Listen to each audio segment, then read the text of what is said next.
მოგესალმებით, ეთერშია გადაცემა რეზიუმე, სტუდიაში მუშაობს ჟურნალისტი მერაბ მეტრეველი, მივესალმებით ჩვენს რადიო მსმენელებს, ვინც გვისმენს FM 103.9-ზე რადიო პალიტრის ეთერით და ასევე მივესალმებით ჩვენს ტელემაყურებლებს, ვინც გვიყურებს ტელეკომპანია პალიტრა ნიუსის ეთერით.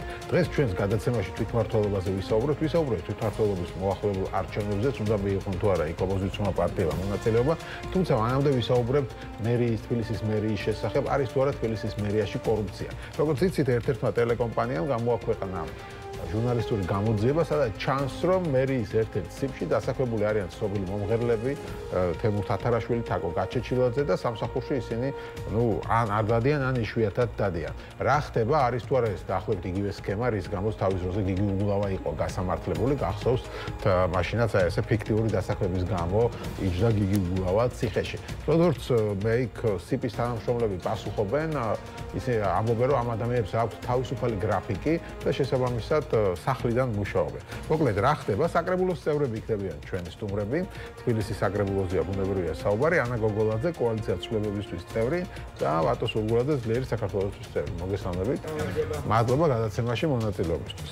ანა, თქვენგან დავიწყებ. ალბათ თქვენ იცით ხო ამ ამბების შესახებ? არ ვიცი, თქვენს ტელევიზიიდან შეიწყვეთ თუ იცოდით, როგორც საკრებულოს წევრმა. კონკრეტული პირების შესახებ ტელევიზია. ხო, რომ ასეთი რამ ხდება, ამ თუ გაქვთ ინფორმაცია, რომ კიდე სხვა სიპებშიც ყავთ ასე ფიქტიურად ხალხი დასაქმებული, როგორ შეაფასებთ? ანუ არსებობს ეს ორი შეხედულება, ერთი რომ არიან ისინი რაღაც მხოლოდ იმის გამო დასაქმებული, რომ ქართულ ოცნებას უჭერენ მხარს, თემურ თათარაშვილი ცნობილი ხა ოცნების ხარდამჭერია, მაგრამ ისინი ამბობდნენ, რომ აქ ეს ხალხი არის რაღაც თავისუფალ რეჟიმში, ამიტომ სამსახურში არ არის სიარულა უცებელი, რაღაც მუშაობენ კონცეფციაზე, რომ ამ ცენტრში რაღაც კულტურული ცენტრის გაიხსნას. ჯერ არ გახსნა, მაგრამ ერთი წელია მუშაობენ კონცეფციაზე. მოკლედ, რა სიტყვია, როგორ შეაფასე? მოგესალმებით, მივესალმები მაყურებელს. ქართული ოცნების ტაქტიკა იყო ყოველთვის, რომ სახელმწიფო ფინანსები და რესურსები ყოველთვის ხმარდებოდა მათ მიერ ძალაუფლების შენარჩუნებას, რომელიც და ეს ძალაუფლება იდგა კორუფციაზე, კრონიზმზე და ნეპოტიზმზე და არა ამ სახელმწიფოს და კონკრეტულად ჩვენ შემთხვევაში დედაქალაქის განვითარებას. ეს იყო ის ერთ-ერთი საყრდენი, რითაც ქართული ოცნება დღემდე გაყალბებული არჩევნების გაზრდილი კრიმინალის პირობებში ინარჩუნებდა ხელისუფლებას. ამბავი არის შემდეგი, რომ სამწუხაროდ კონკრეტული დასახელები და გვარები იმ ადამიანების, ვინც დასაქმებულები არიან მერიის უწყებებში, სიპებში თუ აიპებში, თუ არ ეხებათ ეს ბუნებრივია დეპარტამენტის ან განყოფილებების ხელმძღვანელებს, ჩვენთვის არ არის მათ შორის როგორც საკრებულოს წევრებისთვის ხელმისაწვდომი და ესეც არის ძალიან დიდი გამოწვევა ვერ აკონტროლებს საჯარო ადმინისტრების და გამჭვირვალობის კუთხით არის ძალიან დიდი გამოწვევა, როგორ შეიძლება არ ქონდეს საკრებულოს დეპუტატს ინფორმაცია კონკრეტულად დასაქმებული ადამიანების და მათი სახელფასო ანაზღაურების შესახებ, ხო? მაგრამ გამჭვირვალობის ნაწილი და გამჭვირვალობაში ეს გამოწვევაც იმის დამსახურება არის, რომ დღეს სახელმწიფო უწყებები, როგორც თბილისის მერია, ისე სხვა სიპები და აიპები, დგანან ესე ახლობლებზე, ნათესავებზე და მათდამი ლოიალურად განწყობილ ადამიანების დასაქმებაზე და ამით ინარჩუნებენ ძალაუფლებას. დღეს საჯარო სამსახურში მერაბ დასაქმებული არის 300,000 ადამიანზე მეტი. 700,000 ადამიანი ყავთ სოციალურ დახმარებაზე და მეტი ინსტრუმენტი რაღა შეიძლება ქონდეს სახელმწიფოს, რომ აკონტროლოს ელექტორატი, ხო? მილიონი ადამიანი ყავთ საბიუჯეტო დაფინანსებაზე, ხო? ეს ხო წარმოუდგენელი არის რეალურად. ან ჩვენი საჯარო უწყება რას აკეთებს იმდენს, რომ 300,000 ადამიანი მეტი არის დასაქმებული, მაგრამ აქ მოსახლეობას მინდა შევახსენო, რომ კახა კალაძე არის თბილისის ის მერი, რომელმაც ერთ-ერთი პირველი იყო საკუთარი უწყებებში პოლიტიკური წმენდა და რეპრესიები მოუწყო მერიაში 10 წლის განმავლობაში დასაქმებულ ძალიან პროფესიონალ, კვალიფიციურ და კეთილსინდისიერ ადამიანებს, დაწყებული შიშინო პირთა საბჭოდან დამთავრებული კონკრეტულ დეპარტამენტამდე და განთავისუფლა მხოლოდ იმიტომ ეს ადამიანები სამსახურებიდან 10 წლიანი, 12 წლიანი სტაჟის შემდეგ რეალურად ვინც მართლა ემსახურებოდა ამ დედაქალაქს და თან ძალიან კეთილსინდისიერად, რომ ისინი იყვნენ პროევროპული განცხადებაზე ხელისმომწერი ადამიანები. აქვე მოსახლეობას მინდა შევახსენო ის ერთ-ერთი ინციდენტი საბურთალოზე დახვედრა რომ მოუწყვეს ეგრეთ წოდებულმა ტიტუშკებმა მერიის სტრუქტურებში სპორტის დეპარტამენტში, სოციალური სამსახურის დეპარტამენტში თუ გახსოვთ ეს ფაქტი ხომ, საბურთალოზე რომ დახვდნენ მომიტინგეებს, ხელკეტებით შეიარაღებულები და ბიტებით შეიარაღებულები, დოლიძეზე კი. და ვინ იყვნენ ასეთი ადამიანები რომ გამოვიკულიათ? ესენი იყვნენ სოციალურ სამსახურში ხო, სპორტის დეპარტამენტში გაფორმებული ადამიანები, რომლებიც სამუშაო საათის პირობებში კონკრეტულ სამუშაო ადგილას კი არ იმყოფებოდნენ, არამედ მომიტინგეებს ხდებოდნენ. ყავდეთ ხო აი მარტო თემურ თათარაშვილი და რაღაც თაკო გაჩეჩილაძე არ იყო არაერთი ფაქტი გვახსოვს სტუდენტებზე თავდასხმა მაღლივ კორპუსში ხო ვინ იყვნენ ეს ახალგაზრდები წინა ხელისუფლების დროს თეატრალური კვარტეტი ყავდათ გაფორმებული გიგი უგულავას რა ქვია ალპინის მწმენდავების თანამდებობაზე მაღალი მშენებლობის ფანჯრების მწმენდავების თანამდებობაზე სწორედ ახსენეთ რა დაახლოებით შეიძლება ისეთი ვარიანტი იყოს გიგი უგულავას მაგას ედავებოდნენ ზუსტად რომ ის საბიუჯეტო სახსრებით ასაქმებდა ხო ნუ რაღაცა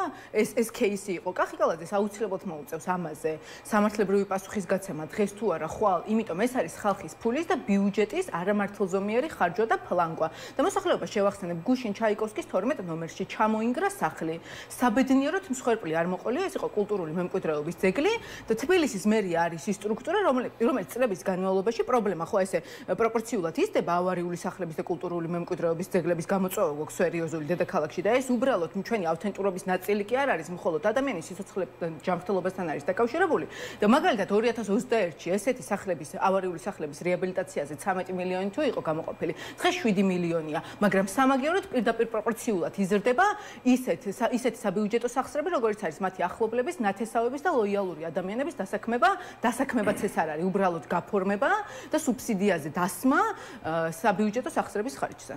გასაგებია, ბატონო, თქვენი შეფასება როგორია? შეიძლება რომ ეს ადამიანები მართლა აკეთებენ საქმეს, ოღონდ ჯერ იდეის, ასე ვთქვათ, იდეის შემუშავებაში მონაწილეობენ და იქ ადგილზე არ არის საჭირო რომ იყვნენ სამსახურში. როდესაც ძალიან დიდი თანხები დაიხარჯა ამ ცენტრის გახსნაზე. ეს იქამდე უნდა გაკეთდეს.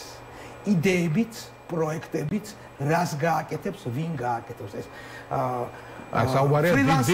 საუბარია დიდი ღომში არსებულ. დიდი ღომში, დიდი ღომში. რაღაც გამაჯამსაღებელ ცენტრს. აუზი არის სპორტული. ყველაფერია, მაგრამ ნახეთ, სანამ იწყებ ამ პატრო კარგი საქმე გავუკეთებია მერია. დიახ, მაგრამ რაღაცას გაკეთებას რო იწყებ, შენ წინასწარ უნდა გქონდეს გამიჯნული, რას გააკეთებ, როგორ იქნება დაფინანსებული და როდესაც პრაქტიკულად 1 წელია გახსნილია მე ვიცი მაგ შენობა იმიტომ მის წინ იყო წვანე ზონა და მე სტადიონად გადააკეთეს. არა, უბრალოდ უფასო არის პენსიონერებისათვის, ისაც რაღაცა ნაწილი 65 წელს გადაცილებული. არა ის და ამ შენობის წინ გააკეთეს სტადიონი და მაშინ დიდი საპროტესტო აქციებიც ჰქონდა, ვინაიდან რომ წვანე ზონა ადამიანები სეირნობდნენ სტადიონს ვაკეთებთ ყველასთვის სტადიონზე შესვლა რო ითამაშოთ ძალიან დიდი თანხა ჭდება ანუ ისევ დადის ის თუმცა იგივე სტადიონი დიდი ხომ შეიძლება ზევით აეშენებინათ სადაც მიგდებული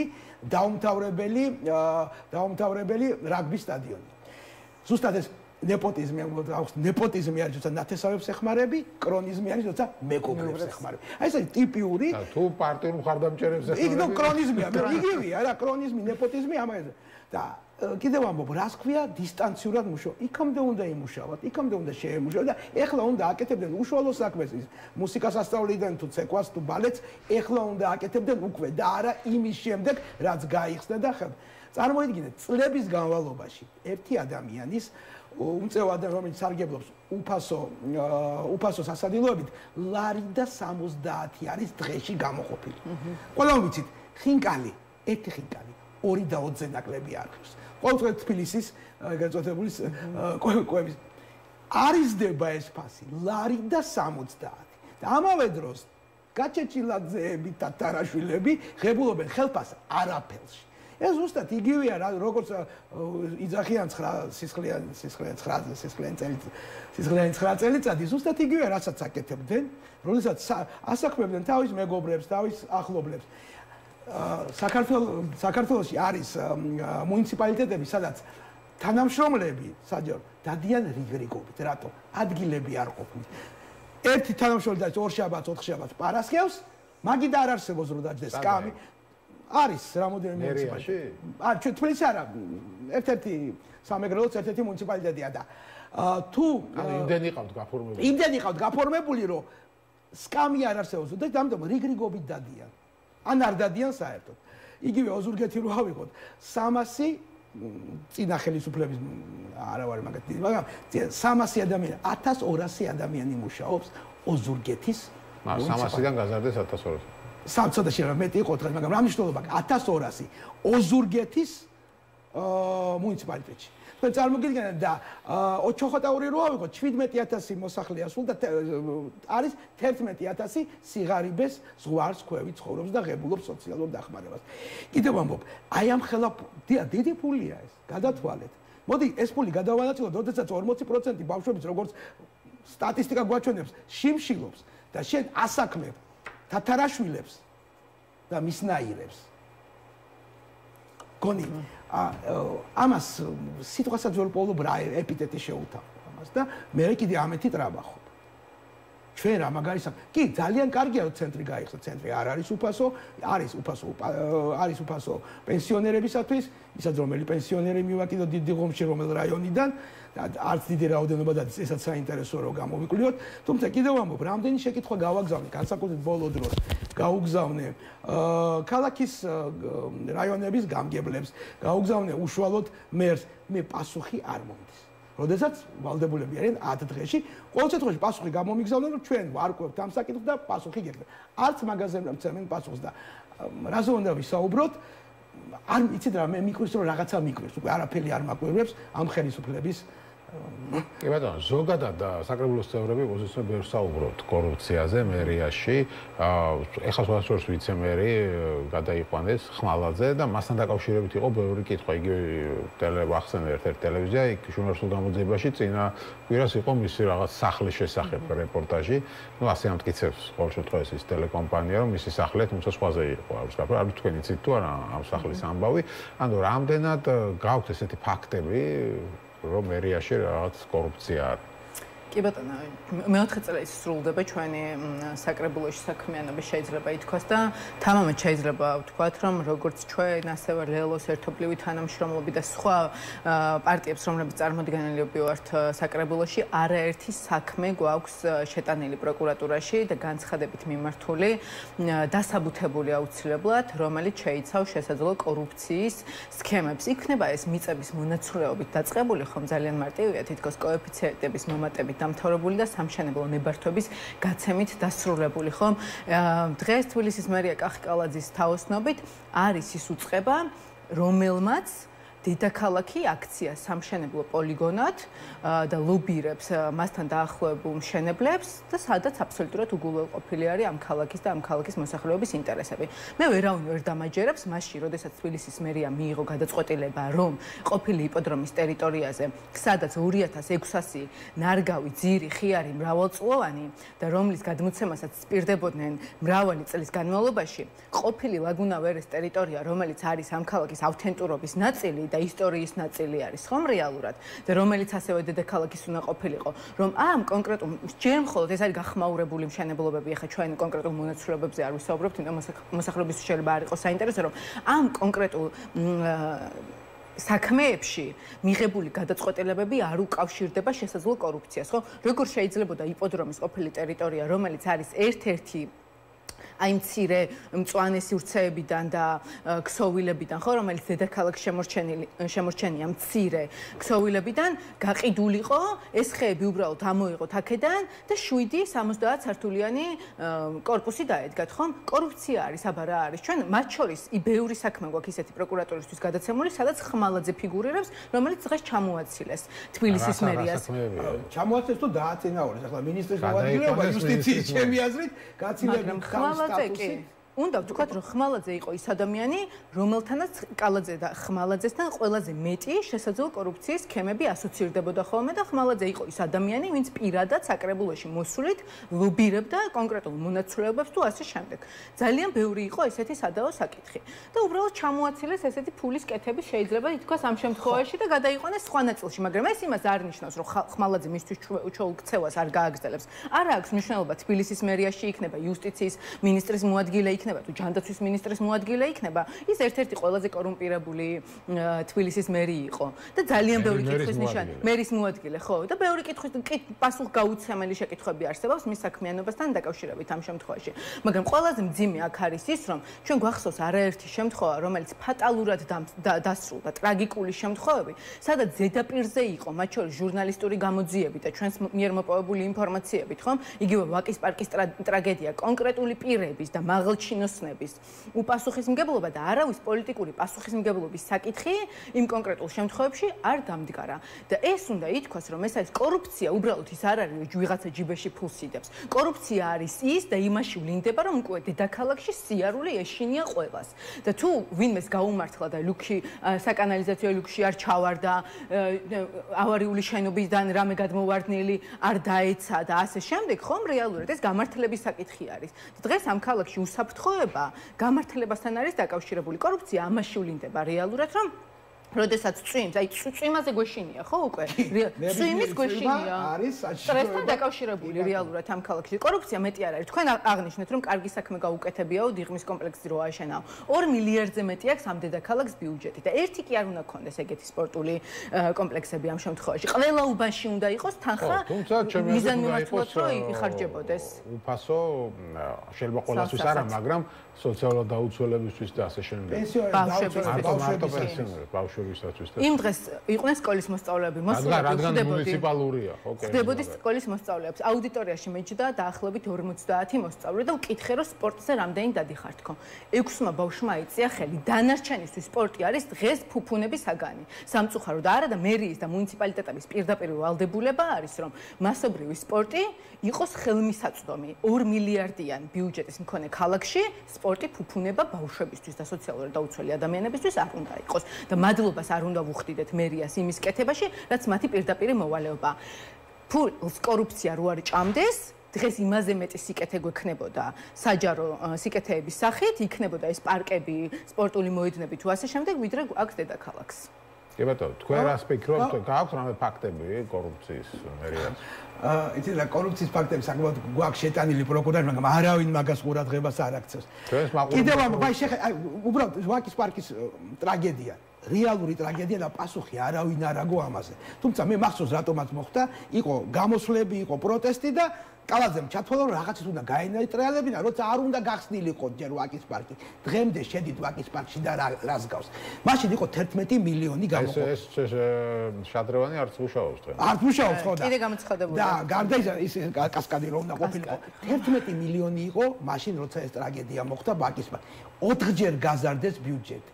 რას უნდა ვისაუბროთ? თუ 3 წლის წინ თუ იყო 11 მილიონი, ეხლა როგორ გახდა 40 მილიონზე მეტი სარეაბილიტაციო სამუშაოების ჩატარება ვაკის პარკში. რაზე მეტყოლებს ეს? სხვაზე არაფერზე არ მეტყოლებს, რომ კორუფცია.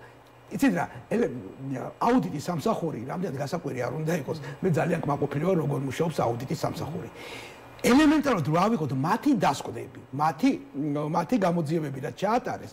ეს იქნება საკმარისი იმისათვის, რომ მერიის ეს მაღალი თანამდებობის პირები იყვნენ დაპატიმრებული. მარტო ეს არის, მაგრამ აუდიტის სამსახური გადასცემს პარლამენტს, იმიტომ პარლამენტის დაქვემდებარება, პარლამენტი გასაგები აღარ გადასცემს პროკურორს, გადასცემს პროკურატურას, ამ პროკურატურის ხელში, რა თქმა უნდა, არაფერი არ იქნება შესრულებული. და ზუსტად ამიტომაც არის საუბარი იმაზე, რომ უფრო მეტის გაკეთება შეიძლება, გაცილების მეტის გაკეთება შეიძლება. რა არის ადგილობრივი ხელისუფლება? დიდი ქალაქების ძირითადი 3 ფუნქცია. ეს არის უსაფრთხოება, რაც არ აგვაქვს.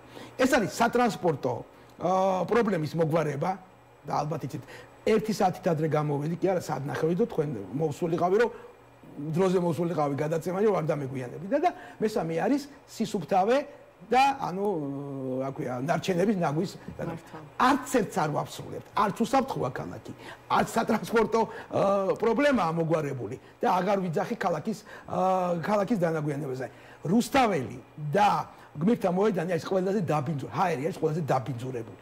ევროპაში ჩვენ და ერთ-ერთი ევროპული დედაქალაქი ვართ ბოლო ადგილზე ჰაერის სისუფთავით.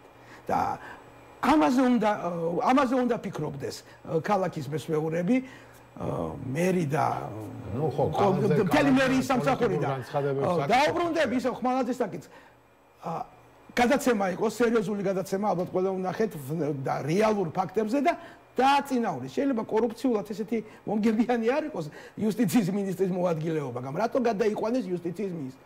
ხო არ არის საუბარი იმაზე, რომ კიდევ იქაც რაღაცა უნდა მოხდეს, რაც გააძლიერებს ამ ცრუ ხელისუფლებას.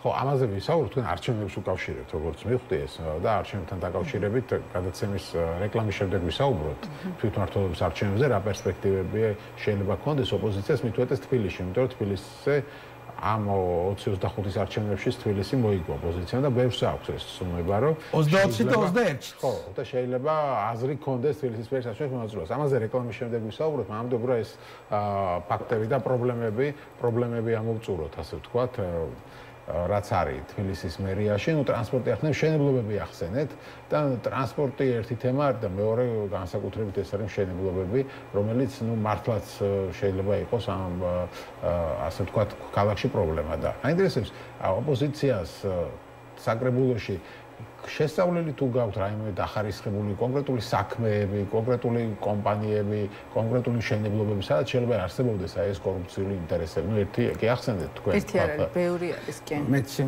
ხო, ამ ეტაპზე ჩვენ ინტერპარტიულ ფორმატში, სადაც ვატო, ანუ ლელო, ჩვენ ნაციონალური მოძრაობა გაერთიანებულები ვართ, შეტანილი გვაქვს დაახლოებით მიმდინარე 15-მდე საქმე გვაქვს სასამართლოში, მართალია ქართული ოცნების სასამართლოში, მაგრამ ჩვენთვის მნიშვნელოვანი იყო, რომ მათ შორის დასაბუთებული არგუმენტაცია და მტკიცებულება წარგვედგინა სასამართლოში საქმის მიმდინარეობა მიგვეც ეს არის მშენებლობის საკითხები დაწყებული ხევძმარას ხეობაში ეს არის გლდანის მიმდებარე ტერიტორია რომელსაც აქვს დატბორვის მაღალი ალბათობა სადაც დღეს თბილისის მერიის ნებართვით უნდა აშენდეს მრავალსართულიანი კორპუსები და ვერეს ხეობაში რაც დატრიალდა იმის მოხდენის ალბათობის საკმაოდ მაღალი რისკ ფაქტორი არსებობს დამთავრებული მაგალითად ცირკის მიმდებარე ტერიტორიის გასხვისებით იპოდრომაზე მშენებლობით მათ შორის და გასხვისებით ლაგუნავერის თემა მაგალითად იყო აქ მიწების მონაცვლეობა ნოშრევა ნამორაძისთვის ალბათ ჩვენი მოსახლეობისთვის ცნობილი არის ეს სახელი და გვარი ეს არის კობახიძესთან დაახლოებული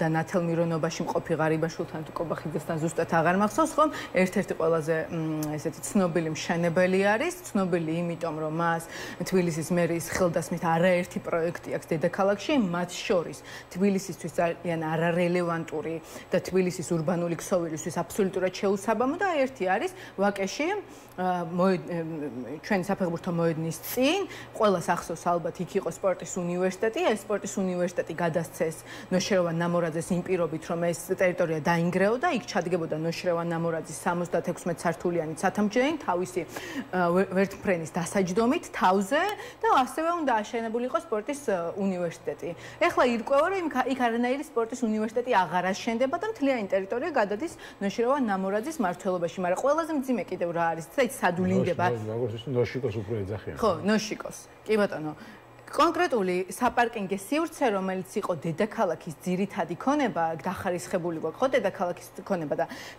საპარკინგის სივრცეების და ტროტუარების გასხვისება კერძო ფიზიკურ პირებზე საკრებულოს თანხმობის გარეშე აკრძალულია და ეს არის სიცხლის სამართლის დანაშაული ხო თბილისის მერიამ ისე გაასხვისა ნოშრევან ნამორაძეზე იმიტომ რომ მის სასტუმროს და 76 სართულიან კორპუსს მისაღები ქონოდა და შესასვლელი ქონოდა რომ თბილისის საკრებულოსთვის არც უკითხავს ისე გაასხვისა დედაქალაქის ძირითადი ქონება რაც არის ჩვენი ყველა საკუთრება იმიტომ რომ ნაში კონკრეტულ ბიზნესმენს ქონოდა კონკრეტული ფართი ხომ და არ ვიცი უამრავი ამ 4 წლის განმავლობაში იყო უამრავი ფაქტი მაგრამ კიდევ ერთხელ ვიძახი ყველა დღეს საგამოძიებო თუ სამართალდამცავი ეგრეთ წოდებული უწყება რომელსაც დიდი ხანია სამართალთან აღარაფერი კავშირი აღარ აქვს არის მონოპოლიზირებული და უზურპირებული ბიძინა ივანიშვილის მიერ და ემსახურება კონკრეტული ადამიანების ინტერესებს და არც ქალაქის ინტერესებს არც ამ ქალაქის მოსახლეობის ინტერესებს და საერთოდ არაფერი აღარ აქვს კავშირი სამართლიანობის დაკავშირებასთან. რატო ახლა რაღაც?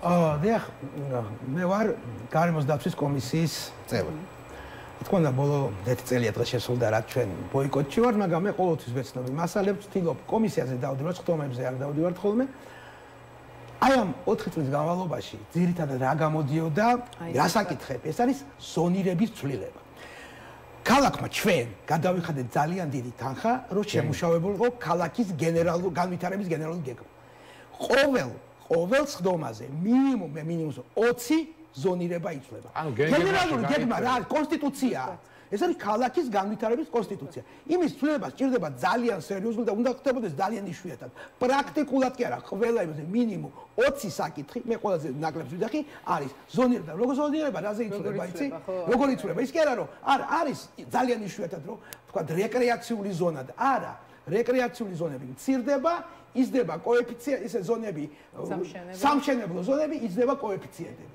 აი ამით არიან დაკავებული 4 წელიწადი. ზონირების შეცვლა ეს არის კიდევ ამბობ როგორც კონსტიტუციის შეცვლა ჭირდება ძალიან დიდი დასაბუთი და ამათ არ უჭერთ ყველაში სამჯერ ცვლი, ეხლა ვეღარ ცვლიან სამწუხაროდ. სამწუხაროდ საბედნიეროდ ვეღარ ცვლიან კონსტიტუციას არა აქვს ამის რაოდენობა ცრუ პარლამენტში, მაგრამ ზონირების შეცვლა გენერალური გეგმის შეცვლა ეს არის ძალიან სერიოზული საკითხი. და როგორც 20 საკითხი გადის, მეტი 30, 40-ის გასვლა ზონირება შევცვლოთ. რისთვის გადავიხადეთ ჩვენ ყველა? კალათის კი არ გადაუხდია ის და ხა ჩვენ გადავიხადეთ რომ შემუშავებულიყო როგორც იქ და სამწუხაროდ ვერ წინა ხელისუფლებამ შეიმუშავა ეს კალათისგან გენერალური ვერ შევარდაძვთავრო დაიდო ეს გენერალური გეგმა ნიშნავს რომ უნდა მივხვეთ თავიდან ბოლომდე ყოველს თვეში ერთხელ ზონირება იცვლება გეგმაში დაიწერა სხვა შეიძლება მშენებლობა სადარ შეიძლება სად როგორი კოეფიციენტები უნდა იყოს როგორი ხა ესენი მიდიან და ცვლიან ან შემოვიდა განცხადება გთხოვ დაგვიბრუნოთ ძველი ზონირება ვიღაც რა თქმა უნდა დაუბრუნოთ ესე და ამათი მიღებულია ეს გენერალური გეგმა წინა ხელისუფლების და ვიღაცის კი არა ამათი მიღებულია ამის გაკეთება არ შეიძლება ესეც კორუფციის წყაროა ეს რა თქმა უნდა ესაც კორუფციის წყარო აბა რაზე უნდა ვისაუბროთ როდესაც შენ პრაქტიკულად ყოველ სხდომაზე თვეში ერთხელ და ქალაქის საკეთილდღეოდ კი არ აკეთება ვიღაცის კერძო პირების საკეთილდღეოდ კეთდება და მოვა მაგის დრო რომ ყველა იმაზე აგებს პასუხს არეგონოს იგივე საკრებულოს წევრებს რომელიც ხელს უწევენ რომ ეს გაივლის და არავინ არ ყველაფერი აღნუსხულია ყველაფერი აღწერილია და აუცილებლად მოეთხოვება პასუხი კი ბატონო ჩვენ გვაქვს რეკლამა და რეკლამის შემდეგ როგორც გითხარით ვისაუბროთ თემაზე უნდა მიიღოს თუ არა ოპოზიციამ მონაწილეობა თვითმმართველობის არჩევნებში განსაკუთრებით თბილისში სადაც მოგების შანსი შეიძლება უფრო მეტი იყოს რატო აცხადებს ბოიკოტს ზოგი პარტია დაგველოდეთ რეკლამის შემდეგ დავუბრუნდებით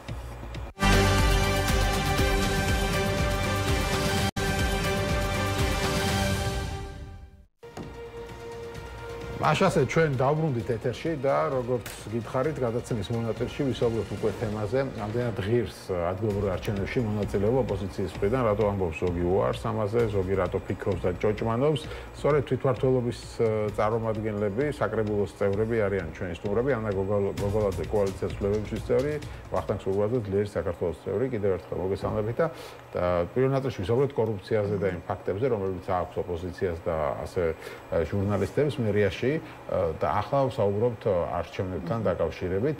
ანა, დავიწყოთ თქვენით, იმიტომ თქვენი პარტია კოალიციის ცვლილებებისთვის უკვე ამბობს, რომ არ გავა არჩევნებზე, ბოიკოტს უცხადებს. თქვენ აი თვითმმართველობაში მუშაობთ, საკრებულოს წევრი ხართ და შესაბამისად, როგორ ფიქრობთ, თბილისი, რომელიც მოიგო ოპოზიციამ ამ საპარლამენტო არჩევნებში, ან იმ არჩევნებზე, რომელსაც გაყალბებულს ეძახის, ხო, ოპოზიცია ამბობთ, რომ გაყალბდა, მაგრამ ამის მიუხედავად თბილისში მოიგო 60% იყო ერთიანობაში ოპოზიცია.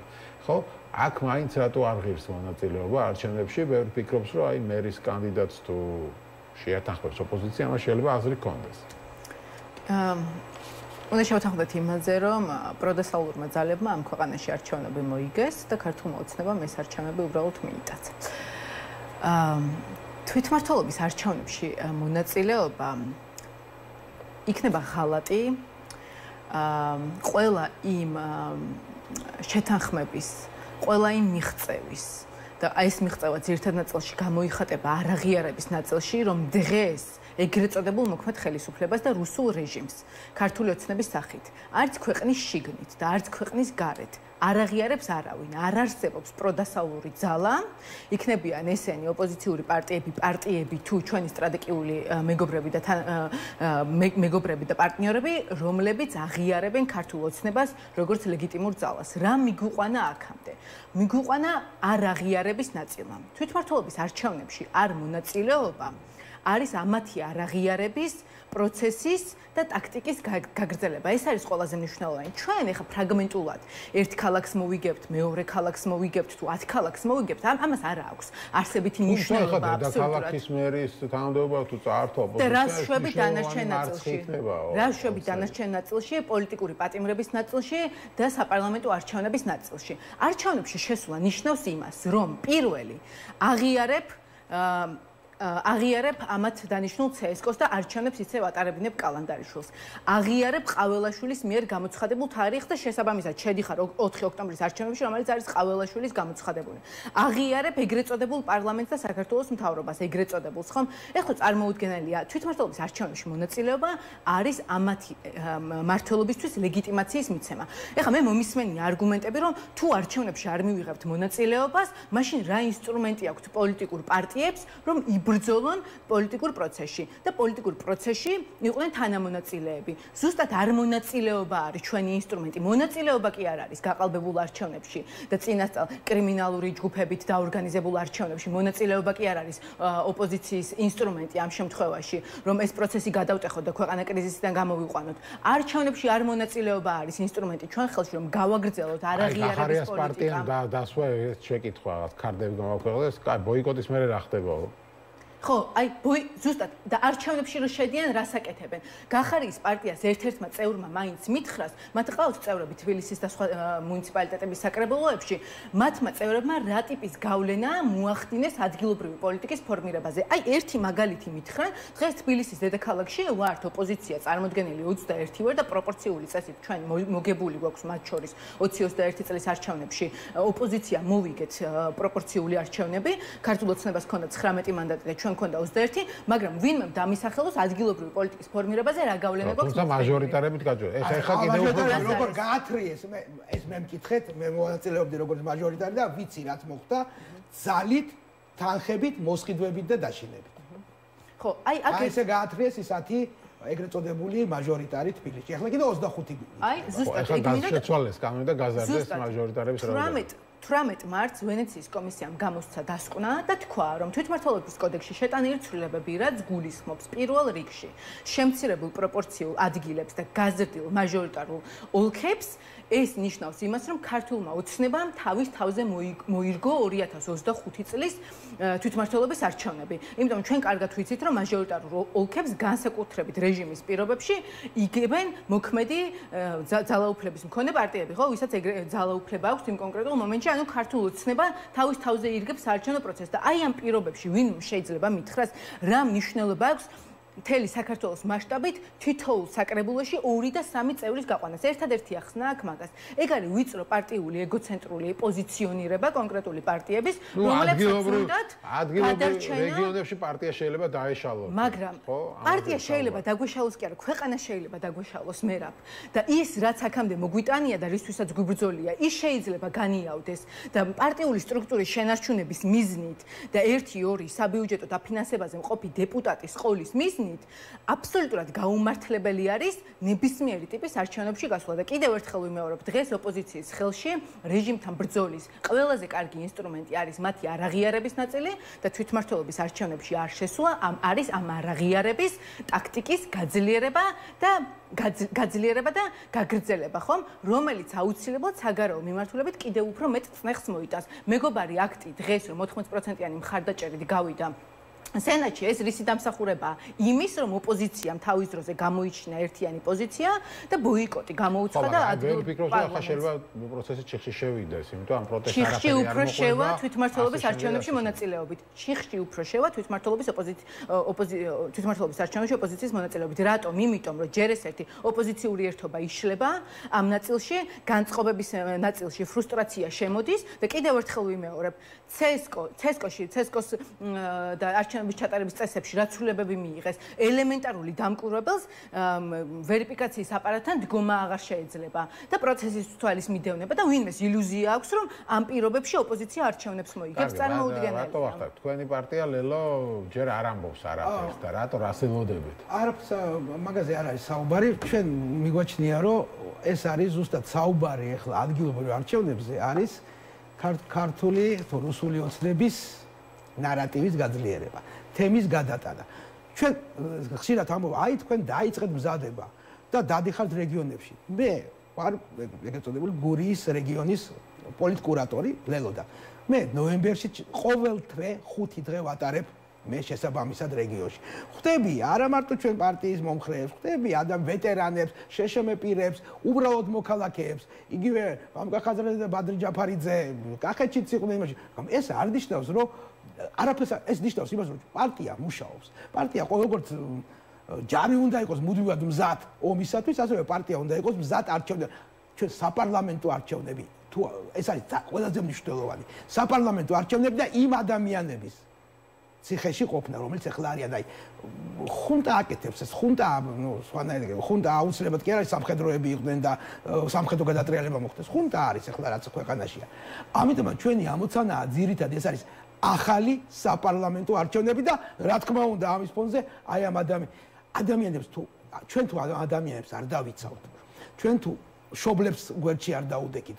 ყოველდღურად აი გუშინ მაგალითად გორში იყო და მგორელებს კიდევ ერთხელ დიდი მადლობა 100 დღეა დგანან პროტესტზე და გუშინ გავაკეთეთ ორგანიზება ჩავიყვანეთ აი მძევლები არიან პატიმრებიც არიან მძევლების მშობლები აი ეს გამოსვლები მუდმივად რუსთაველის პროტესტი გორის პროტესტი, ბათუმის პროტესტი, ზუგდიდის პროტესტი ეს უნდა იზრდებოდეს. სხვანაირად ჩვენ აღარც არც ევროპელები დაგვეხმარებიან, არც ამერიკელები. მცირდება და შეიძლება რომ რაღაცა იფიქროს, რომ მე უკვე საერთაშორისო მოთამაშეებას დაიწყონ თანამშრომლობა ხელისუფლებასთან. პროტესტის გაძლიერება და ხო და თქვენი პარტია რატო არ ამბობს? სერმა, ძალადობა, სიტყვა ბულინგი არ მიტყვის, დაჩაგვრა, ჯარიმები, 3 ჯარიმა მაქვს მე 5000-იანი. მარტო მე და აღარ ვიძახი და პარტიის დანარჩენზე და საერთოდ საქართველოს მოსახლეობა პარტია რაშუაში ამ შემთხვევაში ეს თუ არ გაძლიერდა და ჩვენ ამაზე ვსაუბრობთ პროტესტი ადგილებზე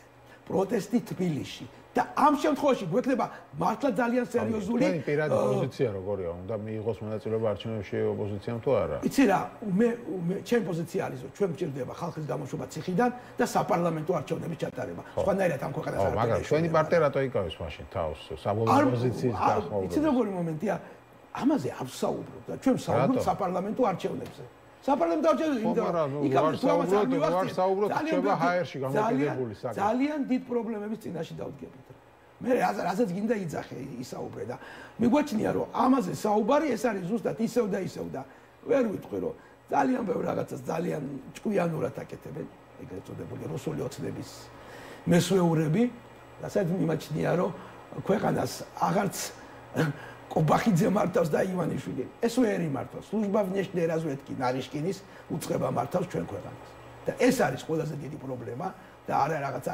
ადგილობრივი არჩევნები ეს ჩვენი პოზიციაა და ამ დროს ჩემი პოზიცია. და ამ მოსაზრებაზე რა სიტყვით, რომ მერის წარსულობა შეიძლება თქვენ გჯერათ, რომ შეუძლია ოპოზიციას თუ გაერთიანდება მერის თანამდებობა დაართვას. თუ ამ შემთხვევაში შეუძლებელი იქნება, მიუხედავად იმისა, რომ საპარლამენტო არჩევნებზე მოიგო ოპოზიცია თბილისში. აი ამ პირობებში რაღაცის პროგნოზირების გაკეთება მე ძალიან მიჭირს. იმიტომ ეს როცა ახლა ისევე ხმალაძე გადაიყვანეს იუსტიციის სამინისტროში. აი ხო ხედავთ ყველაფერი მოსალოდნელი. რატო უკავშირებთ არჩევნებს ვიცე-მერ ხმალაძის გადაყვანას იუსტიციის სამინისტროში? იქ უფრო მეტი შანსი ექნება კიდე რაღაცეები. ეს კონკრეტულად შეიძლება არ ჩამითვალოთ გადმოწერონ თბილისში. იდეებში და თეორიებში, მაგრამ ყველაფერი შესაძლებელია. ამ შეიძლება ხალხი გადმოწერონ თბილისში ამას ვამბობ. ამაზე არის საუბარი და თქვენ ჩემზე კარგად იცით. ამ რეგიონებიდან მხარდამჭერები დაამატონ თბილისში. ხო. რატომაც არა. რა გაუჭირდებათ? ვინმე შეუშლის დღეს ხო ნახეთ რაც მოხდა რა. გაუქმეს კაცდადის უწყება საერთოდ. და თქვენ რომ პროკურატურა თვითონ მოუვლის ყველაფერს. ხო. თქვენ ფიქრობთ რომ შესაძლებელია ასეთი რამ რომ გადმოწერონ, რადგან თბილისში არ ყავდათ მხარდამჭერები, იმდენი რეგიონებიდან გადმოწერონ ხალხი. მხარდამჭერი ქართულ ოცნებას არ ყავს არც ერთ ქალაქში, რომელსაც აქვს ფინანსური დამოუკიდებლობა და ეს ნახეთ, თუ მაგალითად კონკრეტული ქალაქები და დასახლებები რაღაცა ფორმით არ არის მიბმული საბიუჯეტო დაფინანსებაზე, იქნება ეს სოციალური დახმარება, იქ დასაქმებული ადამიანები თუ ასე შემდეგ, რაც არ უნდა პარადოქსული იყოს, ქართული ოცნება იგებდა შეიძლება ვთქვათ არჩევნებს, იქ სადაც ყველაზე მოწყვლადი მოსახლეობის ყველაზე მოწყვლადი ნაწილი ცხოვრობს, მათ შორის სოციალურად მოწყვლადი, ხომ? ყველაფერს თუ თავი დავანებოთ. ქართულ ოცნებას არავის გადმოწერა არ დასჭირდება არჩევნების მოსაგებად, თუ ჩვენ ორ ძირითად მიზანს ვერ მივახციეთ, ეს არის ახალი საპარლამენტო არჩევნები და პოლიტიკური პატიმრების გათავისუფლება და ამ პირობებში ვინმე შევა არჩევნებში. არავის გადმოწერა და დამატებითი მანიპულაციის ჩატარება არ დასჭირდება მარტივი მიზეზის გამო, ფრუსტრაცია იქნება მოსახლეობაში იმდენად მაღალი და უნდობლობა საარჩევნო პროცესის მიმართ, ხომ არავინ არ წავა, ოპოზიციური ამომრჩეველი უბრალოდ არჩევნებში არ წავა და ზედმეტი ძალისხმევის გაგება საერთოდ არ მოუწევს ქართულ ოცნებას და მე არ ვიცი ოპოზიციურმა პარტიამ რა უნდა უთხრას იმ პირობებში ამომრჩეველს, როდესაც ჩემ პოლიტიკური ტყვეები გყავს, ხო? იქ მიმდინარე უსამართლო, ძალიან ბევრი უსამართლო პოლიტპატიმარი, რომლებსაც დიდი ალბათობით ძალიან მალე დაემატებიან ოპოზიციური ლიდერები, იმიტომ დღეს ზურა ჯაფარიძეს ქონა პროცესი და ხუთშაბათს უკვე სასამართლო იმსჯელებს. ამიტომ ჩვენი კოალიციის ლიდერები არ ზურა ჯაფარიძე, ნიკა გვარამია, ნიკა მელია არ იხდიან იმ გირავს, რომელიც დაუწესა თუმცა ლელოს ლიდერებმა გადაიხადეს. ეს აბსოლუტურად ხო, გირაო ერთი მომენტია და გირაოთი კი არ დამთავრებული. არ და ხო, ერთი წელი კიდე ერთი წელი. იგივე ბადრეჟი და 27-ში გვაქვს უკვე ძირითადი განხილვა, დღეს იყო მოსამზადებელი სხდომა და არც ერთი ჩვენი შუამდგომლობა არ გაითვალისწინეს და ეს ეს არ არის დაჟა, ეს არის გირაო. მერე დააჯარიმებენ თუ დაიჭერენ ამ გირაოს უკან აბრუნებენ, ამიტომაც აქედან გამომდინარე გირაო არაფერს შუაში. ხო, თუმცა ეს ადამიანები არ ეხტიან საერთოდ. კი, იმიტომ რუსულ რეჟიმთან არ თანამშრომლობის და ღალატის კომისიასთან არ თანამშრომლობის გამო ჩვენ გვაქვს ძალიან დიდი მოლოდინი, რომ ჩვენი კოალიციის ლიდერებს დააპატიმრებენ და ხუთშაბათს არის ზურა ჯაფარიძის სხდომა და ერთ-ერთი პირველი იქნება ამაინც ირაკი ოქრუაშვილის მერე. ხო, გუშინ ჩავწერე ინტერვიუ ზურა ჯაფარიძესთან პოლიტქალაქში გადაცემაში და იქ მითხრა, რომ ელოდება დააპატიმრებას ხუთშაბათს. ცალსახად და აი ამ პირობებში მე არ ვიცი რა შეიძლება იყოს არგუმენტი, რომ სულ ცოტა ამომრჩეველთან მივიდეთ და ვუთხრათ თვითმმართველობის არჩევნებში რატო უნდა მიიღოს მონაწილეობა, მით უმეტეს თუ ეს ოპოზიციის ერთიანი გადაწყვეტილება არ იქნება, მით უმეტეს თუ კიდევ ვიმეორებ ის პირობები დაკმაყოფილებული არ იქნება, რაც ამ ქვეყნის გადარჩენისთვის სასიცოცხლოდ მნიშვნელოვანია, ბუნებაში არ არსებობს ეგეთი არგუმენტი. ჩემთვის ერთადერთი გამართლება არის რამოდენიმე მუნიციპალიტეტში, რამოდენიმე ისეთ თითზე ჩამოსათვლელი დეპუტატის ყოლა, რომელსაც ექნება საბიუჯეტო დაფინანსება და რაღაცა ძლისრულობით კონკრეტული პარტიები შეინარჩუნებენ პარტიულ სტრუქტურას რეგიონების დონეზე. და კიდევ ერთხელ ვიმეორებ, ეს იქნება ღალატი, პროცესის ღალატი იქნება რეალურად. ხო, საინტერესოა საბოლოო ჯამში ალბათ ლელო მიიღებს მე გადაწყვეტილებას ადრე თუ გიან გვეტყვის, იმიტომ რომ ლელო ამბობს ასეთ რამეს, რომ აი ესო ხელისუფლების შემოგდებული თემა არისო, ამაზე არ უნდა ვილაპარაკოთო, მაგრამ ეს თემა არ სრულდება სწორედ იმიტომ, რომ ეს ორი პარტია, თქვენ და გახარიას პარტია არ ამბობთ საბოლოოდ რას იგზავნთ, თორე თქვენს თუ დასვამდით წერტილს ეს თემას დასრულდებოდა, კითხვა აღარ გაჩნდებოდა მორჩა. ხო, ეხლა კითხვა იმიტომ არის, რომ აი თქვენ წელავთ ამ პასუხს. სრულ მთავრობაც არალეგიტიმური პარლამენტის ნარატივს რა. და პირადად მე ყოველთვის ვთქვი არ გავაკეთო, აი კობახიძემ თქვა და მე რა კობახიძემ თქვა. სულ არ მაინტერესებს კობახიძემ რა თქვა. და ყველა სისულელეზე კომენტარს არ ვაკეთებ. ხო, ეგ რამდენად სწორია მეორე საკითხია, იმიტომ რომ კობახიძე ხო ელაპარაკება იმ ხალხს, ვინც უსმენს მათ ამომრჩეველს ასე შემდეგ და მათ ამომრჩეველზე საერთოდ არ მუშაობს ოპოზიცია, თითქოს ხელი აქვს ჩათნეული და ეხლა კოცების ამომრჩეველი თუ არ წამოიყვანეთ ისე როგორ დაამარცხებთ ხელისუფლებას. მათ ამომრჩეველს ანამ სწორედ თქვა, მილიონი ადამიანი ყავთ დაბული. ხო, ეს არის მაშინ რა ხდება? ეს არის წარმოიდგინეთ ახლა უბრუნდები თემას და გაზარდეს რაოდენობა ახლა, როდესაც თიანეთში 130 სასაფლაოს მომვლელი ყავს. დაგვირდი რიცხვი, თიანეთში 130 ადამიანი არის გაფორმებული, როგორც თან უწერია თუ წვიმა, თუ ცუდი ამინდია, სამსახურში არ გადიან. და 300 ლარს ღებულობ. მან ამბავი არის, რომ უბრალოდ პოლიტიკური პროცესისადმი ნდობა დავაბრუნოთ, ამ ნდობას დააბრუნებს და მათ შორის იმ ამომრჩევალში, რომელმაც მონაწილეობა 2024 წელს საპარლამენტო არჩევნებში არ მიიღო, ეს არის ძალიან მნიშვნელოვანი და ეს ნდობის დაბრუნება მოხდება ოპოზიციის ერთიანი, ხისტი და პრინციპული პოზიციონირებით აუცილებლად, რომელიც მთავარი ტაქტიკა არის მთავრობის ლეგიტიმაციის არაღიარების გაგრძელება. ეს აწუხებს ქართულ ოცნებას, ჩვენ ვხედავთ, რომ ეს ძალიან აწუხებს საერთაშორისოზე და ქართულ ოცნებას და ყველა ძალღონეს ხმარობს იმისათვის, რომ რაღაცა ფორმით, აი მაკრონმა მხელი რომ ხარზე დაარტყა კობახიძეს, ეს ვიდეო ატრიალეს და ასპონსორეს და ატრიალეს და ასპონსორეს. ხო, იმედიან დონეზე აწუხებს არაღიარების პოლიტიკა და წნეხს გააძლიერებს თვითმმართველობაში ოპოზიციების არ მონაწილეობა. თუმცა 3 დღის წინ ადრე სადამ ეს მოხდება და გამოაცხადეს, რომ მაკრონი არის ნარკოტიკული საშუალებების მომხმარებელი. გასაგებია. მადლობა დიდი განაცემაში მონაწილეობისთვის. ანა გოგოლაძე, კოალიციის ცვლილებებისთვის წევრი და ვარტო სულგულაძე ძლიერი საქართველოს წარმომადგენელი. თბილისის საკრებულოს წევრები იყვნენ ჩვენი სტუმრები. მოკლედ ასეთი იყო დღევანდელი გადაცემა. მოხვალამდე გემშვიდობებით.